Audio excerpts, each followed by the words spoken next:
okបងប្អូនខាន unboxing ទាំងអស់យូឥឡូវទាំងអស់វាអស់ប្រើហើយឥឡូវក៏ទិញចូលប្រើដែរនេះស្អាតទេបងប្អូនឃើញដបវាស្អាតទេអានេះមិនត្រឹមតែដបស្អាតទេប្រអប់វាក៏ញាក់សាច់ដែរអាតឡង់ទីស extract អានេះជាទឹកអប់ដែលក្លិននេះបងប្អូនក្លិនដូចkeynote វាគេហៅថាផ្លែឡាក់ keynote របស់ទឹកអប់ហ្នឹងណាក្លិន keynote វាគឺផ្លែឡាក់តែខ្ញុំអានមកស៊ី100 ml ណានេះបោកគេធំណាបោកធំមែនតើមើលបោកគេអាតឡង់ទី extract អូមកប្រអប់គេឡើង premium ហើយដបគេឡើងត្បូងពេជ្រ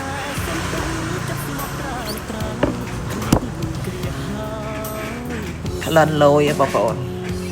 ប្រអប់គេក៏ premium ដបគេក៏ premium សមនឹងខ្ញុំអ្នក premium អូខេក្លិនបែបប្លឹកនេះប្រអប់គេលយប្រអប់លយជាងចដើទៀតលព្រះណែអូញាក់សាច់ឃើញទេ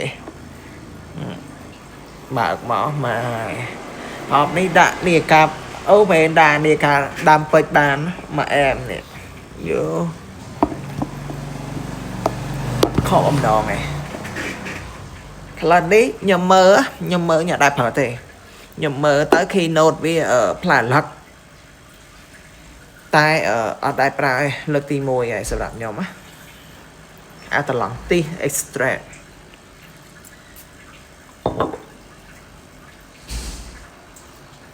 ញាក់សាច់ក្លិនវាមានក្លិនផ្លែឡាក់ដិតជាងគេហើយក្លិនក្រូចក្លិនអីចឹងណាអូញាក់សាច់អូក្លិននេះ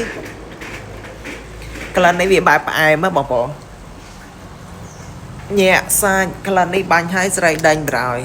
ឆ្នាំនេះដល់គោឲ្យបាញ់ទឹកអប់នេះហើយដល់គោល្មមនេះអាតឡង់ទីស extract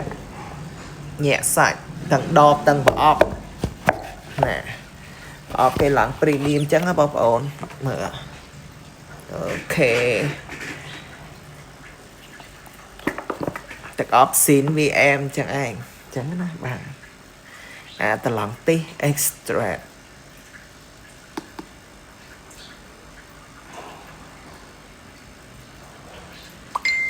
manufactured by Fragrance World Perfume extract de parfum វាក្លិនដិតក្លិន de parfum អានេះបាទក្លិនលយក្លិននេះយកដែរមានពីមុននេះក្លិនលយអូខេត្រូវចិត្ត